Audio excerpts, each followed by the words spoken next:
Alrighty, so we might make a start and just wait for the other attendees to join us soon. So good morning, everyone.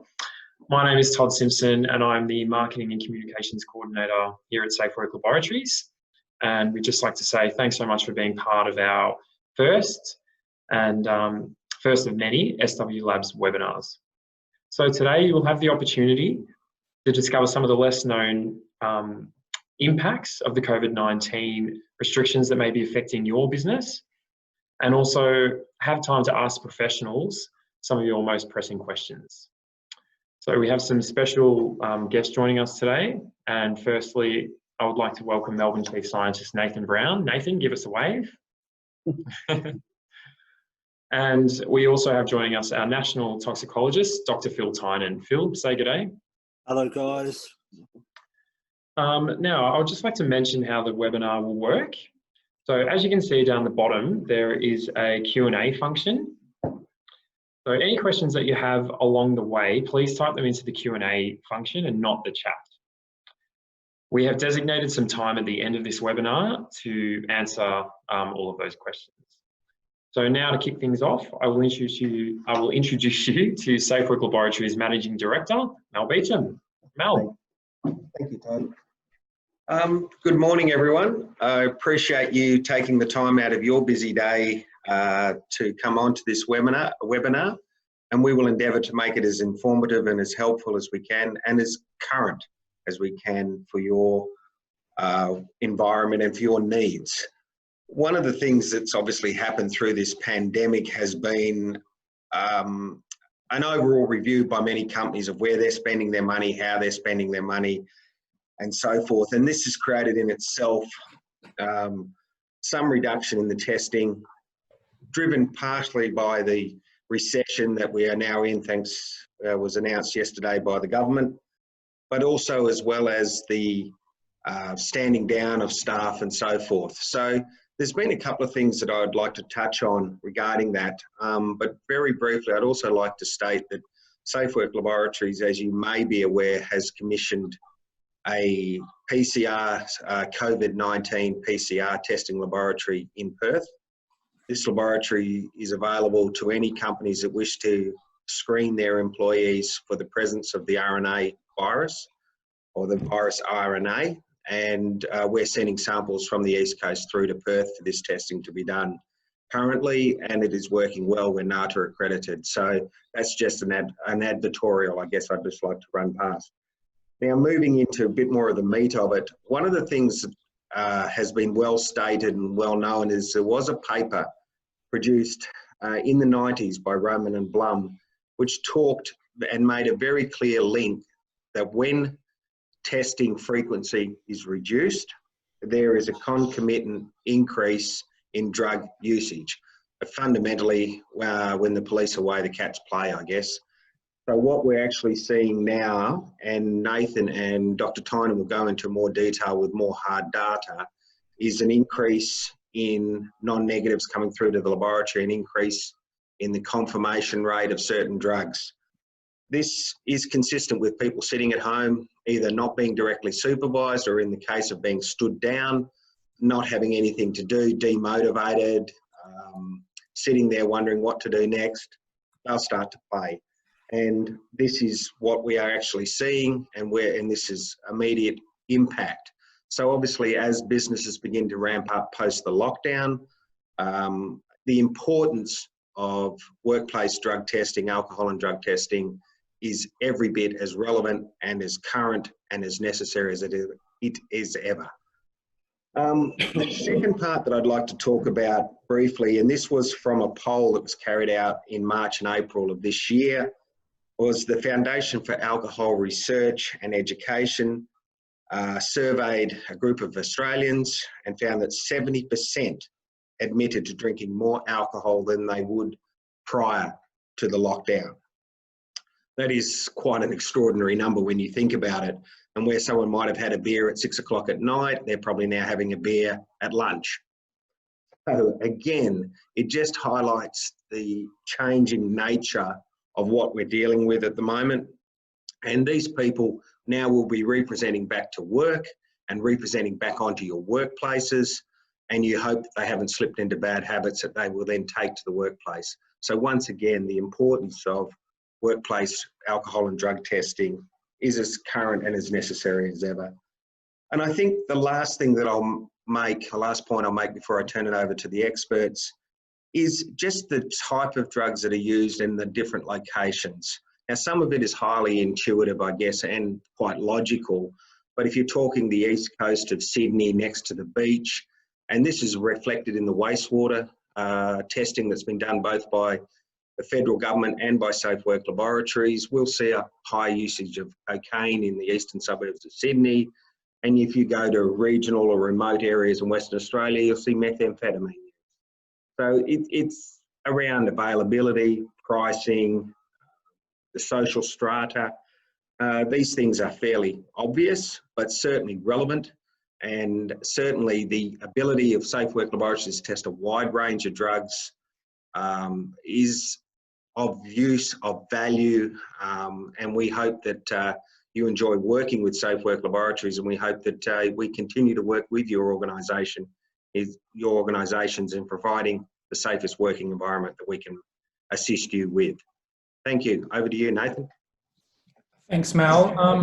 I guess I'll start off with the hospital admissions data and information like that.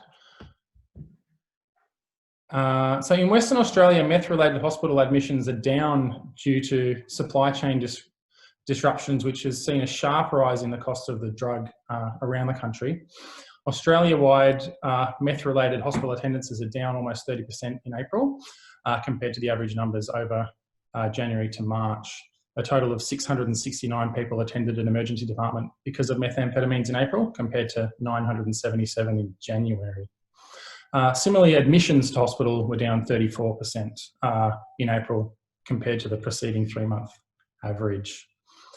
There are concerns that drug users will take up other potentially more dangerous drugs compared to their current drugs because a shortage in supply could lead to a substitution. Likely, we'll see substitutions of things like cathinones and semi-synthetic opioids like oxycodone, particularly in Melbourne, and fentanyl in New South Wales. We'll move on to the statistics for our Melbourne lab that we've seen here. For the month of May, we saw a 2-fold increase in the number of confirmed positives relative to the samples we were testing compared to May of last year. So 13% of our samples in May 2019 were confirmed positive, compared to 25% in May of 2020.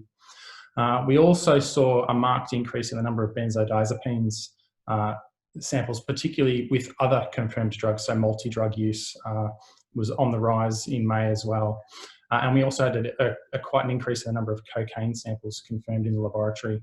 Compared to what we'd normally see, we only usually see a handful. We had more than that this month, but the benzodiazepines in particular were quite a lot higher than previous. And now I'll pass on to Phil for some workplace accident figures to discuss. Thanks, Phil.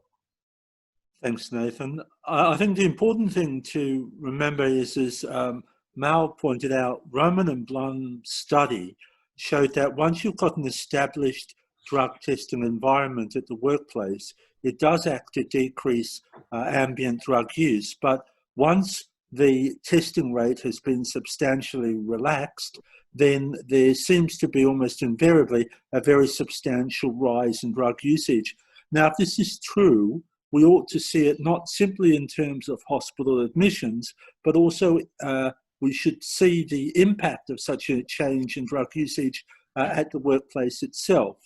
Now, let's set the scene. Australia's seasonally adjusted employment rate, April 2020, this is from the Canberra Times, shows that full-time employment's decreased by about 5%. Underemployment, which is rather more relevant, has risen to 13.7%, and underutilisation at work has increased to a whopping 19.9%. That means we have a substantially lower number of workers, and yet the fatality statistics made by Safe Work Australia, the federal statutory agency that's got the responsibility to improve work health and safety and ensure compliance with workers' compensation arrangements. Their work-related traumatic injuries report showed that in May 2019 year to date, they had 80, that's 80 deaths. This year, up to the 21st of May, not even the end of the month, from January to the 21st of May, we have 76 deaths. And this is despite a substantially lower number of workers, despite the fact we have a nearly 20% underutilization rate. If you drill further, the results are even more alarming. Normally, most deaths occur in the transport sector, and the overwhelming majority of these deaths are motor vehicle accidents. In fact, they comprise 36% of all the deaths in year-to-date in 2019. This year, however, there's been a very substantial drop, and they're under a third of the actual number of deaths. Instead, what we've seen is a jump in the number of deaths in construction and a more than doubling, and that's what's shocking, a more than doubling rise in the number of deaths in both manufacturing and mining. And of those cases, it's believed that in at least half of those cases, there's an implication of impairment due to, shall we say, better living through chemistry. Nathan, any comments? No, that matches up with what we're seeing here, Phil. So that's yeah, good. I think one thing that we should bear in mind is that Australia doesn't make its own heroin, for example, but we do make our own methamphetamine, and we do have access to prescription medications. And remember, Australia's been in something like this before. In the early 2000s, we had what was called a heroin drought, where due to changes in enforcement and customs and troubles in Southeast Asia, Australia for a couple of months after having a 3 or 4 year boom in the availability of heroin, the availability dropped suddenly. And what happened was people then started to switch to other drugs, including stuff like fentanyl and oxycodone. Now, the reports from the emergency departments in the eastern states, I don't have all the figures for the west of Western Australia yet, but in the eastern states is that there appears to be a rise in the number of people adversely affected by fentanyl and oxycodone, and there's also a substantial rise in the number of people suffering adverse effect from adulterated drugs. In most cases, the adulterated drug presentations appear to be small amounts of methamphetamine taken deliberately, plus some other stimulant substitute, including, as Nathan said, the cathinones, which can be really quite severely impairing and also potentially lethal.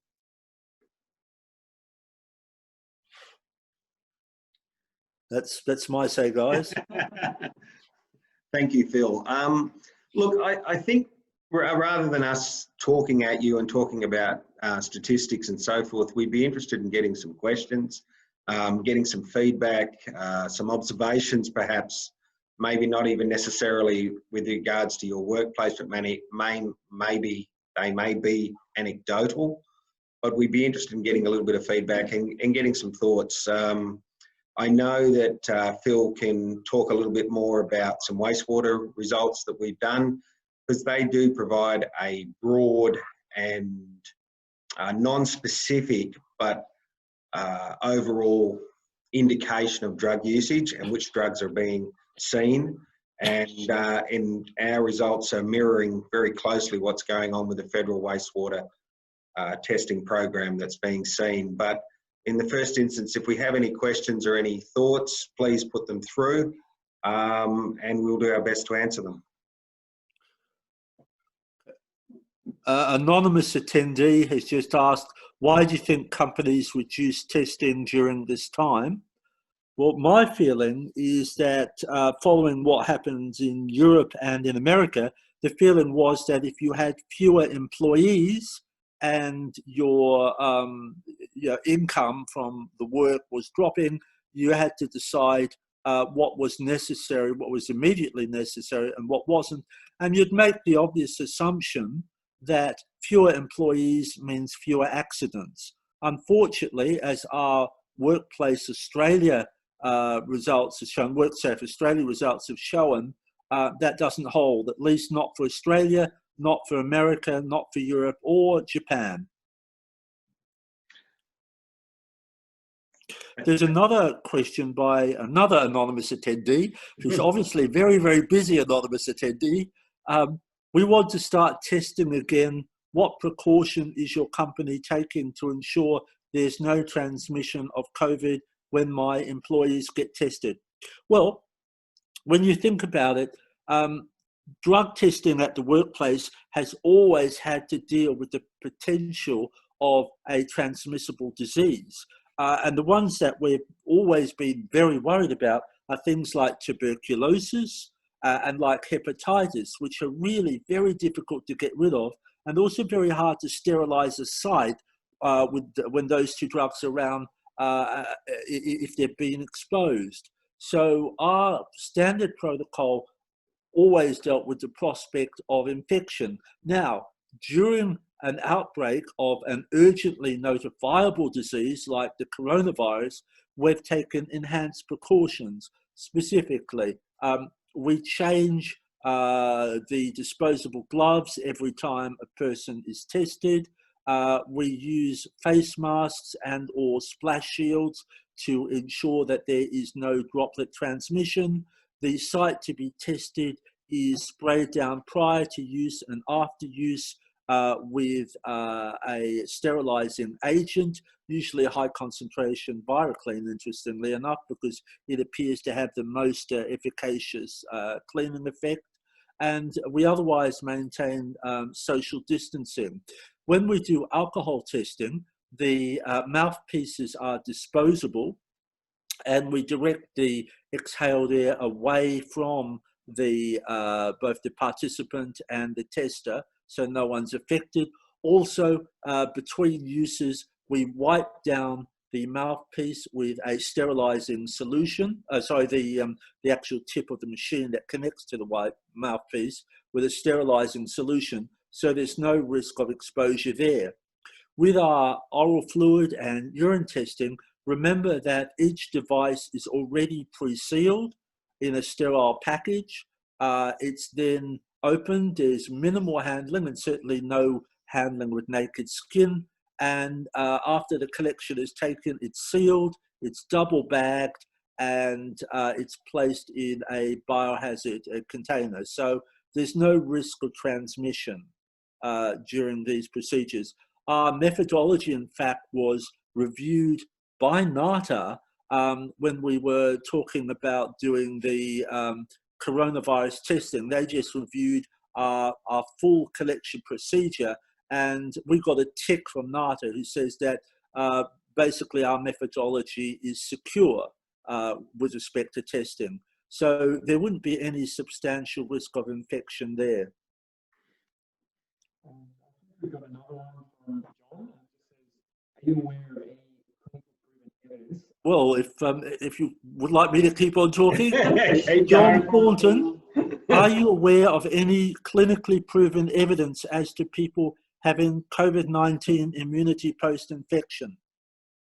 Well, Mr. John Thornton, thank you for a fascinating topic. Mal's looking horrified because he knows, oh God, he's going to talk on for half an hour. I won't, I promise. Actually, the answer is no. Unless you've got an immunocompromised situation. In other words, if you are elderly, roughly over the age of 70, 75, if you have any immunodeficiency condition, which will also include HIV, but isn't limited to it, because some of the autoimmune conditions also include a degree of immune dysfunction. But in the absence of that, a normal person does appear to actually develop coronavirus immunity. What caused the problem and the initial reports were that many of the early reports were based on serological testing, in other words, the antibody test. Now, the problem with the antibody test is not everyone generates the antibodies within the testing period, and there's always a small percentage of people who, because they're immunocompromised, will not develop the actual antibodies at all. And so absent in these, if you're dealing with a healthy young person, defining young as being any age below the age of 50 and otherwise healthy, then post-infection, no, you don't have a risk of reinfection thus far. I mean, it may be next year the virus will mutate and we'll have another strain, but so far it appears unlikely. And as you know, when these viruses mutate, they tend to mutate into less dangerous forms. The problem, again, as stated, was that people were told, oh, you've got coronavirus because we have a spike in antibodies, only to find out that when they did PCR tests at the same time, it wasn't coronavirus 19. It was another coronavirus. Remember, we've got 4 in the community. These are the common cold viruses, as you know, but it wasn't actually the SARS-CoV-2 COVID-19 virus. And finally, we've got one from Brett Dixon. Are Safe Work Labs now able to resume testing in all previously services jurisdictions? Might send that to Mal. Yeah, look, I think the short answer to that, Brett, is yeah, we are, and we are currently getting out to sites again. Different companies have wildly different tolerances to having independent contractors on site.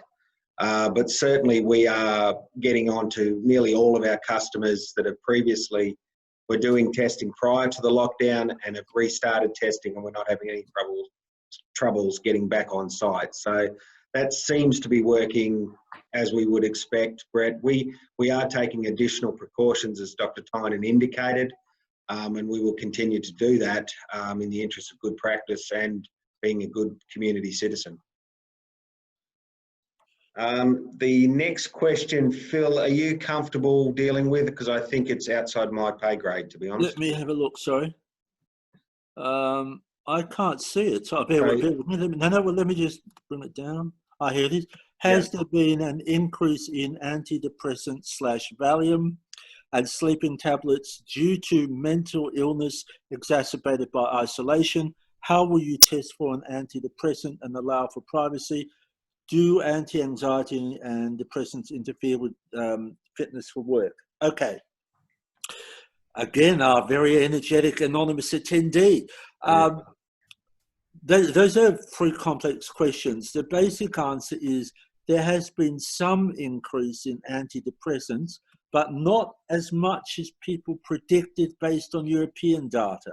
What appears to have happened is that there's been a very marked increase in the use of benzodiazepines. And Nathan, I do believe we've seen that in Melbourne, haven't we? Yeah, we have to a degree, definitely. We've seen an increase over previous levels. Okay, so it appears to be in Australia that we're largely using benzos, which of course includes Valium and sleeping tablets, rather than taking the SSRIs. It should be noted that once a person is stabilized on the SSRIs, they don't carry severe impairment burdens at work, so long as the level is actually stable and appropriate for the individual. Benzodiazepines are another matter. Benzodiazepines are the single prescription medication that is most commonly associated with workplace accidents. And we test for them basically as per normal. It's not covered in the oral fluid testing standard, but we certainly are able to test for it in oral fluid. And of course, it is covered in the urine testing standard. So we are testing them. We have noticed an increase. How do we test for these drugs and allow for privacy? All results are treated as medically confidential, so we don't violate people's medical confidentiality. And remember, they also give us a list of their stated medications again, so we can compensate for that. Antidepressants don't interfere greatly with work. Anxiolytics, like the benzodiazepines, do very substantially. Okay. What can I say? The duration of impact of the benzos depends on whether it's a short-term, medium-term, or long-term acting benzo. But as a rule of thumb, you can say that if you've taken one, it's going to impair your responses for at least 48 hours after you've taken it. Thank you, Phil. Look, are there any other questions or any other comments anyone would like to make? As Todd indicated earlier, the intention will be to perform more of these webinars. So any feedback we can get on topics that people would be particularly interested in or find confusing or perplexing, that would be great. And we can tailor the comments around that. Once again, we also are, you can email us, contact us. Our details are on our website, www.swlabs.com.au. But we really do appreciate those that have attended today. It is nice to get that level of interest, and we look forward to working with you in the future. So thank you again, and thank you, Brett, for your comment. Great session, short, to the point, and informative. Thanks for the invite. Appreciate the feedback, Brett. Hope everyone has a great day. Thank you. Bye-bye.